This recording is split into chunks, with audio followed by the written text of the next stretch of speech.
स्वागत है आप सभी का डेली एस के यूट्यूब प्लेटफॉर्म पे। हम पहुंच गए 30 कदम 2.0 में। इंडियन कॉन्स्टिट्यूशन के अगले टॉपिक में हम डिस्कस करने वाले हैं, तो देख लेते हैं अगला टॉपिक कौन सा है, तो उसके बाद ही चर्चा करेंगे। अगला टॉपिक लिखा हुआ है आपका कौन सा, आपका संघ और राज्यों के अधीन सेवाओं की बात करेंगे और आपका निर्वाचन आयोग का बात करने वाले हैं। तो ये हमने दो पार्ट में डिवाइड किया है, क्लास नंबर 19 और 20 में डिवाइड किया है। तो क्लास नंबर 19 में एक आपका पैटर्न को देखते हैं, फिर क्लास नंबर 20 में एक अलग पैटर्न को देखते जाएंगे। तो आगे बढ़ते हैं, हम सीधे क्वेश्चन में चलते हैं। क्वेश्चन नंबर फर्स्ट का बात करता है। क्वेश्चन नंबर फर्स्ट लिखा हुआ है, यदि मुख्य निर्वाचन आयुक्त का पद रिक्त हो जाए तो क्या होगा, इस चीज का बात करता है। तो बात करता है किसका, चीफ इलेक्शन कमिश्नर का बात करता है। तो चीफ इलेक्शन कमिश्नर का अगर बात कर रहे हैं तो आपको याद रखना है, हम बात करेंगे इलेक्शन कमीशन ऑफ इंडिया का बात करेंगे, निर्वाचन आयोग का बात करेंगे। और जब भी निर्वाचन आयोग का बात होगा, निर्वाचन आयोग का बात होगा, तो इस चीज को याद रखना, निर्वाचन आयोग से संबंधित जो रिलेटेड जो आपका आर्टिकल है, वो आर्टिकल है आपका 324 आता है। इसमें बोलता है भारत में एक निर्वाचन आयोग होगा और इस निर्वाचन आयोग में एक मुख्य निर्वाचन आयुक्त प्लस दो जो होते हैं चुनाव आयुक्त होंगे। इस चीज को निर्वाचन आयुक्त होंगे। ठीक है, अब बात करता है मुख्य निर्वाचन आयुक्त का पद रिक्त हो जाए तो क्या होगा। कंडीशन आपके पास 4 कंडीशन दिया है। सबसे वरिष्ठतम आयुक्त पद पर संभालता है, राष्ट्रपति कार्य करता है, चुनाव स्थगित हो जाता है और राज्यपाल पद संभालते हैं का बात करता है। अब यहाँ पर देखते हैं क्या राज्यपाल पद संभालेंगे क्या इसका, तो राज्यपाल पद नहीं संभाल सकते, इस चीज को आपको याद रखना है। चुनाव स्थगित हो जाता है क्या, चुनाव स्थगित होने की संभावना तो बिल्कुल 0% है, इसी कारण इस चीज को आपको याद रखना है। राष्ट्रपति कार्य करता है, राष्ट्रपति भी कार्य नहीं करेगा तो कौन कार्य करेगा, तो यहाँ पर चर्चा किया गया है मुख्य निर्वाचन आयुक्त और 2 चुनाव आयुक्त का बात किया गया। जब मुख्य निर्वाचन आयुक्त का पद रिक्त हो तो वरिष्ठतम आयुक्त पद पर संभालता है, पद को संभालने का काम करेगा। तो क्वेश्चन नंबर 1 आंसर हो जाएगा आपका, ए आंसर होगा। क्लियर हो गया। चलिए क्वेश्चन नंबर 2 में चलते हैं। क्वेश्चन नंबर 2 क्या बोलता है, क्वेश्चन नंबर 2 बोलता है चुनाव कार्यक्रम घोषित होते ही कौन सी संहिता लागू हो जाती है। और मैं और हम सब जानते हैं कि चुनाव का कार्यक्रम जब घोषित होता है तो एक संहिता लगती है जिसे हम आचार संहिता कहते हैं, चुनाव आचार संहिता कहते हैं। और उसको ही आंसर में ढूंढना है, क्या प्रशासनिक संहिता लगती है, प्रशासनिक संहिता नहीं लगती, इस चीज को याद रखना। क्या आदर्श आचार संहिता लगती है, आपका आइडियल या मॉडल कोड ऑफ कंडक्ट लगता है, तो आचार संहिता ये लगती है, इस चीज को आपको याद रखना है। दंड संहिता का भी कोई प्रावधान प्रोविजन नहीं है, न ही राजनीतिक संहिता का प्रावधान है, तो आपका आंसर आ जाएगा कौन सा, आपका मॉडल कोड ऑफ कंडक्ट इसका आंसर होगा। क्लियर हो गया। अगले क्वेश्चन में चलते हैं। क्वेश्चन नंबर 3 का बात करते हैं। क्वेश्चन नंबर 3 का बात करते हैं तो क्वेश्चन नंबर 3 बोलता है निर्वाचन आयोग किसे मान्यता प्रदान करता है। निर्वाचन आयोग का आर्टिकल अभी चर्चा की हमने, 324 का बात किया, 324 का बात किया। तो निर्वाचन आयोग किसे मान्यता प्रदान करेगा, तो निर्वाचन आयोग किसके लिए बना हुआ है, निर्वाचन के लिए बना हुआ है। किसके लिए बना हुआ है, निर्वाचन यानी कि इलेक्शन के लिए बना हुआ है। और इलेक्शन में कौन पार्टिसिपेट करती है, कोई ना कोई आपका पार्टी पार्टिसिपेट करती है, इस चीज को याद रखना है। पार्टी के मेंबर्स पार्टिसिपेट करते, कैंडिडेट में आपके पार्टिसिपेट करते हैं। तो मेनली किसका बात होता है, पार्टी का बात होता है। और वो भी कैसे पार्टी का बात होगा, पॉलिटिकल पार्टी का, राजनीतिक दल का बात होगा। तो यहाँ पर अगर निर्वाचन आयोग किसे मान्यता प्रदान करता है, क्या उम्मीदवार को करता है, उम्मीदवार को नहीं करता, मतदाता को नहीं, तो किसको मेनली करेगा, बेसिकली किसको किया जाता है, पॉलिटिकल पार्टी को ही ये मान्यता प्रदान करता है। इस चीज को आपको याद रखना है। तो इसका आंसर क्या जाएगा, आपका सी इसका आंसर होगा। क्लियर हो गया। चलिए आंसर देख लेते हैं। सी इसका, क्वेश्चन नंबर 3 का आंसर सी है। क्वेश्चन नंबर 4 में चलते हैं और बात करते हैं किसी राजनीतिक दल, पॉलिटिकल पार्टी को राष्ट्रीय, नेशनल या फिर स्टेट लेवल का पार्टी का दर्जा किस आधार पर दिया जाता है। किस आधार पर दिया जाएगा भाई, किसी भी पार्टी का अगर बात करता हूं, किसी भी पार्टी का बात करता हूं, वो नेशनल लेवल पे या स्टेट लेवल पे कब कहलाएगा, इस चीज को याद रखना है। यहाँ पर अगर देखा जाएगा तो आपको याद रखना है परफॉर्मेंस को देखा जाता है। किसको देखा जाता है, परफॉर्मेंस को देखा जाता है। जैसे कि लोकसभा में क्या परफॉर्म किया है, लोकसभा के इलेक्शन में, विधानसभा के इलेक्शन में कितना परफॉर्मेंस है, कितनी सीट उसने पाई है, उस पार्टी ने पाई है, उस बेसिस पे उसको नेशनल लेवल और स्टेट लेवल का बोला जा सकता है। तो यहाँ पर ऑप्शन देखते हैं, क्या सदस्य संख्या पर निर्भर करता है, सदस्य संख्या पर निर्भर नहीं करता। सदस्य संख्या पर निर्भर इसलिए नहीं करता कि ऐसा भी हो सकता है कि कोई पार्टी बड़ी सदस्य संख्या, उसमें एक पार्टी छोटी सदस्य संख्या, कम सदस्य संख्या है, तो इसको नहीं देखा जाएगा। वैसे में इलेक्शन का जरूरत होता ही नहीं, वो डायरेक्टली डिसाइड हो जाता। क्या चुनावी प्रदर्शन, तो हमने बात किया किसका, परफॉर्मेंस का बात किया है, चाहे लोकसभा में या किसी भी इलेक्शन में परफॉर्मेंस करके सीट अपने लिए रिजर्व कर लेना, यानी कि सीट ला लेने के बाद की गई है। तो इसका आंसर आ जाएगा कौन सा आपका, चुनावी प्रदर्शन। इसका पार्टी के संविधान से कोई मतलब नहीं है, ना ही चंदे की राशि से मतलब है। तो आपका इस क्वेश्चन का आंसर आ जाएगा आंसर बी। क्लियर हो गया।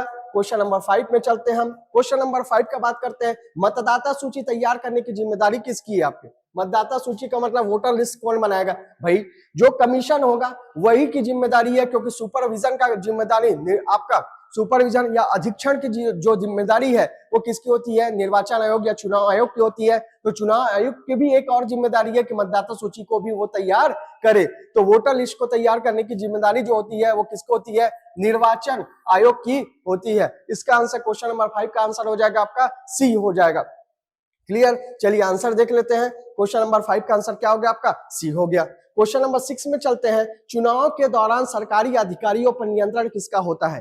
कोई भी चुनाव हो रहा है, चाहे केंद्रीय स्तर पर चुनाव हो, चाहे राजकीय स्तर पर चुनाव हो, तो उस पर नियंत्रण, अधिकारियों पर नियंत्रण की जिम्मेदारी का बात करता है। तो अधिकारियों पर नियंत्रण का काम भी, कंट्रोल का काम भी, सुपरविजन का काम भी किसका होगा? आपका चुनाव आयोग या इलेक्शन कमीशन या निर्वाचन आयोग का होगा। तो इसका आंसर भी आपको क्या दिखाई देगा? निर्वाचन आयोग दिखाई देगा। ठीक है, आ गया। क्वेश्चन नंबर 6 का भी आंसर आ गया आपका कौन सा? निर्वाचन आयोग। क्वेश्चन नंबर 7 में चलते हैं। क्वेश्चन नंबर 7 बोलते हैं आदर्श आचार संहिता लागू होने के बाद सरकार क्या नहीं कर सकती है? देखिए अभी बात हुआ था कोड ऑफ कंडक्ट का, बात हुआ था आचार संहिता का बात होता है। तो जनरली सामान्यतः हम जानते हैं कि आचार संहिता जब लागू होती है तो सरकार जो होते हैं नई योजनाओं को नहीं ला सकती है या नई योजनाओं का क्रियान्वयन भी नहीं कर सकती। इस चीज को आपको याद रखना है। यानी कि आचार संहिता जिस दिन लागू हुई है वहां के बाद नई योजनाओं की जो घोषणा या अनाउंसमेंट सरकार के द्वारा नहीं किया जा सकता है। ये 100% राइट होगा। तो हम देखते हैं आपका क्या प्रशासनिक निर्णय नहीं ले सकती? प्रशासनिक निर्णय ले सकती है, बिल्कुल याद रखना। सरकार क्या दैनिक कार्य कर सकती है? दैनिक कार्य करेगी, क्योंकि सरकार का काम ही है दैनिक कार्य करना। क्या वेतन भुगतान रोक देगी या कुछ आपका अमेंडमेंट करेगी या कुछ आपका इससे मैटर में आप डिस्कशन कर सकते हैं। तो सैलरी पेमेंट से रिलेटेड भी हो सकता है। कौन सा बात नहीं हो सकता है? तो ये आएगा आपका नई योजनाओं की घोषणा यहाँ पर नहीं कर सकती जब आदर्श आचार संहिता लागू होगी तो। क्लियर हो गया। तो इसका आंसर क्या आ जाएगा? B, announcing the new schemes. ये जो होता है प्रोविजन, ये आचार संहिता के बाद का प्रोविजन सरकार के लिए नहीं बनाया गया है। इस चीज को आपको याद रखना है। चलिए क्वेश्चन नंबर 8 में चलते हैं। क्वेश्चन नंबर 8 क्या बोलता है? निर्वाचन आयोग की स्वतंत्रता सुनिश्चित करने का मुख्य कारण क्या है? अगर इसको इंडिपेंडेंट मान रहे हैं किसको? आपका इलेक्शन कमीशन को, तो उसका रीजन क्या है? उसके पीछे रीजन क्या है, कारण क्या है? बात करता है। 4 ऑप्शन दिया। कार्यपालिका से अलगाव का बात करता है, संसद का नियंत्रण बोलता है, न्यायपालिका का नियंत्रण बोलता है, राजनीतिक दलों की भूमिका के बारे में बात करता है। हम बात कर रहे हैं निर्वाचन आयोग की स्वतंत्रता के बारे में बात कर रहे हैं। क्यों इसको इंडिपेंडेंट बनाया गया है?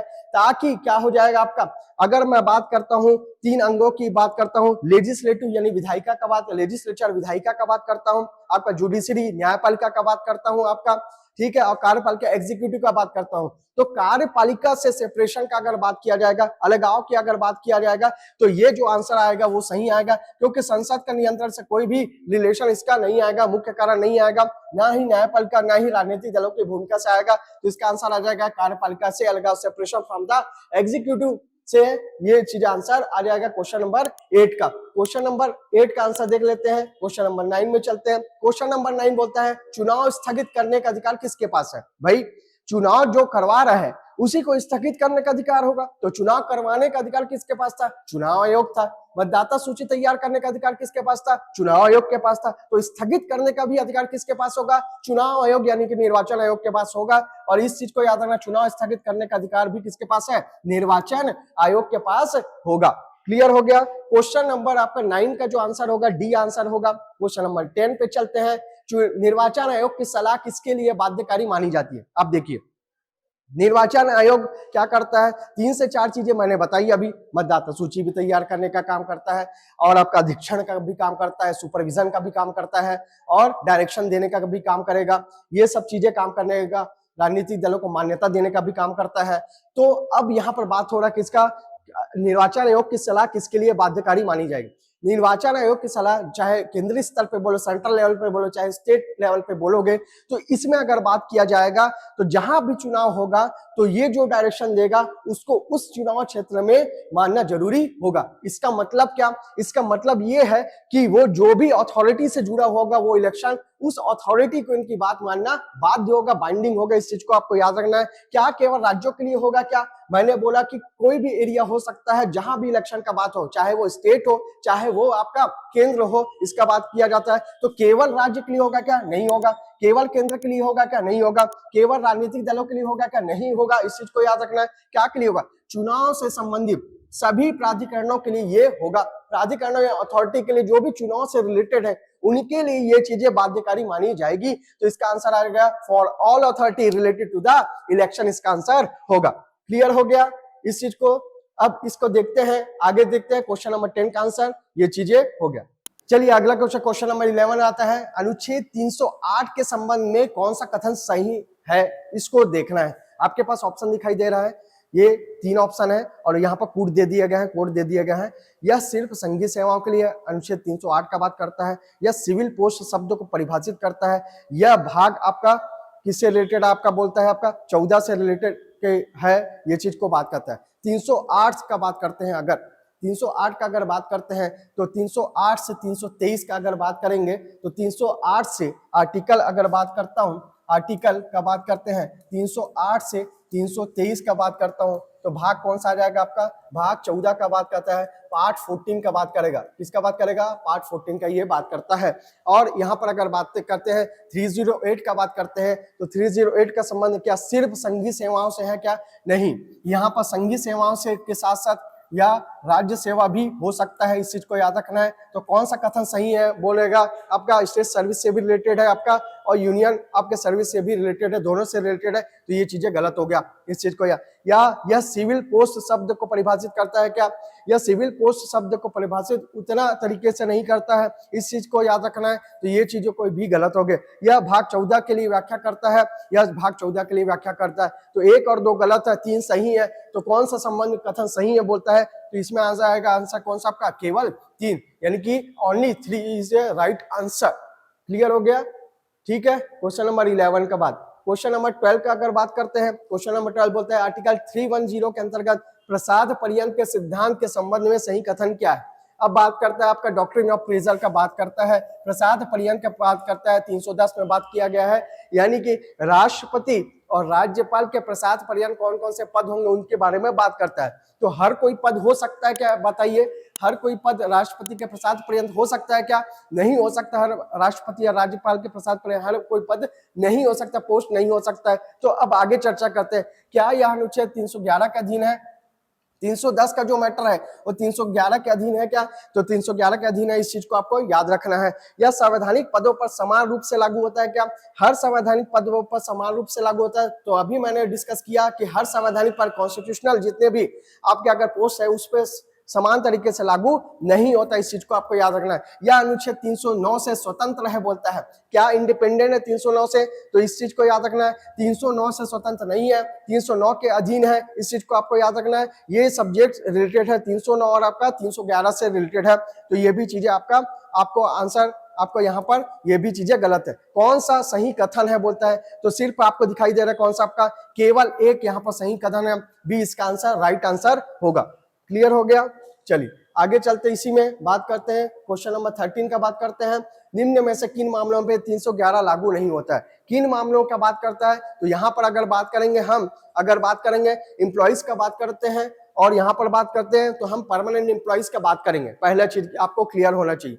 तो क्या यहाँ पर अस्थायी कर्मचारी का बात करेगा? नहीं करेगा। इससे अनुबंध पर नियुक्त व्यक्ति या person appointed to the contract basis जो एम्प्लॉइज है उनके बात करेगा क्या? उनका भी बात नहीं करेगा। इस चीज को याद रखना। और तीसरा जो पॉइंट दिखा है members of the arm force, इससे रिलेटेड तो है ही नहीं। इस चीज को याद रखना एक चीज को। तो तीनों के तीनों क्या आपका रॉन्ग है। तो कौन सा लागू नहीं होता?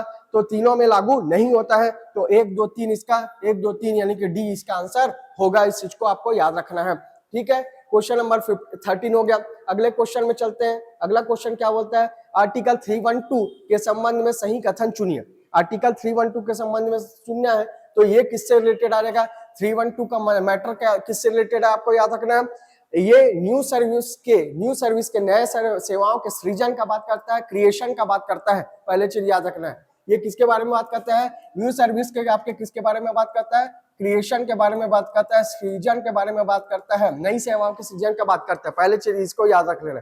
और दूसरा, नई सेवाओं के सृजन का अगर बात करेगा तो इसमें बात करना है राज्यसभा का भी बात होगा। किसका बात होगा? राज्यसभा का बात होगा। अब यहाँ पर बात करते हैं कि ऑप्शन में चलते हैं, यह केवल नई सेवाओं के सृजन से संबंधित है। बिल्कुल सही है, इस चीज को याद रखना। यह लोकसभा की सहमति अनिवार्य है, तो इसमें एक चीजों को ये रॉन्ग हो जाएगा। यह संघ और राज्य प्रशासनिक एकरूपता को बढ़ाता है, ये बिल्कुल सही है। तो यहाँ पर जो सही कथन है वो 1 और 3 है, तो आंसर क्या आ जाएगा आपका? ए ऑप्शन दिखाई दे रहा है, ए एंड 3। तो ये इसका आंसर होगा क्वेश्चन नंबर 14 का। क्वेश्चन नंबर 15 में चलते हैं, क्या बोलता है? आर्टिकल 316 के अकॉर्डिंग गलत कथन को पहचानना है। कौन सा गलत है इसको पहचानना है, तो हम ऑप्शन को देख के चलते हैं। यूपीएससी यानी कि यूनियन पब्लिक सर्विस कमीशन यानी कि संघ लोक सेवा आयोग के बारे में बताता है का सदस्य का कार्यकाल कितना होता है? 6 वर्ष होता है। ये बिल्कुल राइट है, इस चीज को आपको याद रखना है। अगर स्टेट पीएससी यानी कि राज्य लोक सेवा आयोग के सदस्य की आयु सीमा कितनी है? 65 वर्ष। ये चीजें गलत है। क्यों? क्योंकि आयु सीमा कितनी है? 65 ना होकर कितनी होती है आपकी? 62 साल होती है। इस चीज को याद रखना है। इनकी पुनर्नियुक्ति हो सकती है, इनका रीअपॉइंटमेंट हो सकता है, इनका रीअपॉइंटमेंट नहीं हो सकता। इस चीज को अभी याद रखना है। तो आपका यहाँ पर जो सही आंसर दिखाई दे रहा है, गलत कथन को चुनना है। सही तो 1 है, लेकिन गलत कौन सा है? 2 और 3 गलत है। तो इसमें 2 और 3 गलत होगा, तो आंसर क्या आ जाएगा आपका? डी इसका आंसर होगा। क्लियर हो गया? डी आंसर होगा क्वेश्चन नंबर 15 का। क्लियर? क्वेश्चन नंबर 16 में चलते हैं। अखिल भारतीय सेवाओं का मूल उद्देश्य क्या है? क्या है भाई ऑल इंडिया सर्विस का मूल आपका पर्पस या मोटो क्या है, आपको याद रखना है। तो क्या केंद्र का वर्चस्व बढ़ाना का होगा क्या? ये बात बिल्कुल इंडियन कॉन्स्टिट्यूशन नहीं करता है। राज्यों की स्वायत्तता समाप्त करना बिल्कुल नहीं होगा, निगेटिव पॉइंट है ये। क्या केंद्र और राज्य प्रशासनिक समन्वय एडमिनिस्ट्रेटिव कोऑर्डिनेशन का बात करता है? तो बिल्कुल ये चीजें याद रखना है। सी ही इसका आंसर होगा। अखिल भारतीय सेवाओं का मूल उद्देश्य होगा या मेन ऑब्जेक्टिव क्या होगा कि कोऑर्डिनेशन, एडमिनिस्ट्रेटिव कोऑर्डिनेशन सेंटर और स्टेट के बीच में बनाए। क्लियर? चलिए अगला क्वेश्चन चलते हैं। क्वेश्चन नंबर 17 का बात करते हैं। अखिल भारतीय सेवा का अधिकारी कार्यरत होता है। ऑल इंडिया सर्विस का बात कर रहे हैं। ऑल इंडिया सर्विस का अगर बात करते हैं, अधिकारी कार्यरत होता है। क्या केवल केंद्र के अधीन होता है क्या? बिल्कुल गलत आ जाएगा। क्या केवल राज्य के अधीन होता है क्या? बिल्कुल गलत आ जाएगा। क्यों गलत आएगा? एक चीज याद रखना, भारत क्या है? राज्यों का क्या है? संघ है, यूनियन ऑफ स्टेट है। तो यूनियन ऑफ स्टेट है, तो भाई केंद्र से अगर केंद्र से लाया जाएगा तो कहाँ काम करेगा? वो किसी ना किसी स्टेट में काम करेगा। तो दोनों को लेके साथ में चलना है, क्योंकि कोऑर्डिनेशन का बात करता है, समन्वय का बात करता है। तो यहाँ पर अगर आंसर देखेंगे, राज्य के अधीन वो कार्य करता है, लेकिन नियंत्रण किसका रहता है? आपका केंद्र का होता है। तो सटीक आंसर जो होगा सी आंसर इसका हो जाएगा क्वेश्चन नंबर आपका 17 का। क्लियर हो गया? क्वेश्चन नंबर 18 का बात करते हैं। अखिल भारतीय सेवाओं के वेतनमान यानी कि आपका पे स्केल के बारे में बात करता है। किसके द्वारा निर्धारित किए जाएंगे? क्या राज्य सरकार निर्धारित करेगा? क्या संसद करेगा? क्या केंद्र सरकार करेगा? क्या वित्त आयोग करेगा? तो इसमें किसके द्वारा निर्धारित किए जाएंगे, इस चीज को याद रखना है। तो किसके द्वारा निर्धारित किए जाएंगे? संसद के द्वारा निर्धारित किए जाएंगे। ना ही केंद्र सरकार, ना ही वित्त आयोग, ना ही राज्य सरकार का बात आएगा। ठीक है, आगे समझ में आंसर आ जाएगा आपका। कौन सा? आपका पार्लियामेंट इसका आंसर होगा। क्लियर? चलिए अगले क्वेश्चन में चलते हैं। अगले क्वेश्चन की बात करते हैं। अगला क्वेश्चन चलता है क्वेश्चन नंबर 19। राज्य सेवाओं से अखिल भारतीय सेवा में प्रवेश का प्रमुख माध्यम क्या है? देखिए, राज्य सेवा में है, स्टेट सर्विस में है, और आपको कहां जाता है? ऑल इंडिया सर्विस में जाना है। तो यहाँ पर 4 ऑप्शन दिखा है। क्या डायरेक्ट रिक्रूटमेंट का बात करता है? क्या साक्षात्कार का इंटरव्यू का बात करता है? प्रमोशन का बात करता है? नॉमिनेशन का बात करता है? तो एक यहाँ पर से आपको ऑप्शन दिखाई देते हैं। अगर आप प्रमोट होते जाते हैं ऊपर लेवल पे, तो आप जा सकते हैं ऑल इंडिया सर्विस तक। वो मेथड बताएगा कि वो ऑल इंडिया सर्विस तक जा सकते हैं। तो प्रमोशन एक मुख्य जो आएगा, मेन मेथड मान सकते हैं। तो इसका आंसर आ जाएगा कौन सा? आपका पदोन्नति यानी कि सी इसका प्रमोशन इसका आंसर होगा। ठीक है, आगे समझ में। अगला क्वेश्चन चलता है। क्वेश्चन नंबर 20 का बात करते हैं। क्वेश्चन नंबर 20, अखिल भारतीय सेवाओं को समाप्त करने का अधिकार किसके पास है? भाई समाप्त करने का अधिकार अखिल भारतीय सेवा से संबंधित अगर बात किया जाए तो किसमें बोला जाता है? आपको याद रखना है, राज्यसभा में प्रपोजल रखा जाएगा कि अखिल भारतीय सेवा यानी ऑल इंडिया सर्विस से संबंधित प्रपोजल या रिजोल्यूशन रखा जा सकता है। इस चीज को याद रखना है। तो इसमें अगर राज्यसभा नहीं दिख रहा है तो किसका बात आएगा? आपका संसद का बात आएगा। तो इसका भी आंसर क्या आ जाएगा? द पार्लियामेंट इसका आंसर होगा। क्लियर हो गया? क्वेश्चन नंबर 20 का बात हो गया। अगला क्वेश्चन में चलते हैं। क्वेश्चन नंबर 21 का बात करते हैं। केंद्रीय सेवाओं के अधिकारियों का स्थानांतरण कौन करता है? केंद्रीय सेवा का बात कर रहा है आपका, किसका? सेंट्रल सर्विस का बात कर रहा है। तो वहां के अधिकारियों का स्थानांतरण कौन करेगा? तो बात करते हैं किसका? क्या राज्य सरकार करेगी? क्या संघ लोक सेवा आयोग करेगा? क्या केंद्र सरकार करेगी? क्या राष्ट्रपति? तो बात किसका किया गया है? केंद्रीय सेवा का बात किया गया। तो कौन करेगी भैया? केंद्र सरकार करेगी। इस चीज को आपको याद रखना है। सी इसका आंसर होगा। क्लियर हो गया? सी इसका आंसर होगा। क्वेश्चन नंबर 22 में चलते हैं। बात करता है क्या? निम्न में से कौन सा कथन सही है? पहला कथन में चर्चा कर लेते हैं। अखिल भारतीय सेवा केंद्र के अधीन होती है, अखिल भारतीय सेवा राज्य के अधीन होती है, अखिल भारतीय सेवा केंद्र और राज्य दोनों की कड़ी है, अखिल भारतीय सेवा केवल सलाहकार संस्था है। क्या है? एक चीज को पता करना पड़ेगा। अब बात करते हैं Akhil Bharatiya all India service के। तो अभी बात किया था इंडिया में बहुत सारे स्टेट है, तो केंद्र से अगर होता है तो राज्य में कोई ना कोई आपका ऑल इंडिया सर्विस के जो आपके पोस्ट में जो लगे हुए हैं वो काम करेंगे, किसी ना किसी स्टेट में काम करेंगे। तो इसका मतलब क्या है? इसका मतलब है कि केंद्र का भी रिस्पॉन्सिबिलिटी और केंद्र का भी दायित्व दिखाई दे रहा है और राज्य का भी दायित्व यहाँ पर दिखाई दे रहा है, और यहाँ पर ऑल इंडिया सर्विस में काम करने वाले लोगों का भी दायित्व यहाँ पर दिखाई देता है। यानी कि अगर बात करेंगे तो क्या अखिल भारतीय सेवा केंद्र के अधीन होती है? केवल केंद्र के अधीन होती है? तो केंद्र के अधीन नहीं होती है ना। अखिल भारतीय सेवा राज्य के अधीन होती है, राज्य के अधीन नहीं होती है। अखिल भारतीय सेवा केंद्र और राज्य के दोनों की क्या है? ये कड़ी है, क्योंकि दोनों का रोल आपको सेंट्रल और स्टेट या यूनियन और स्टेट का रोल दिखाई देता है। इसका आंसर हो जाएगा आपका कौन सा? सी इसका आंसर होगा। क्लियर हो गया?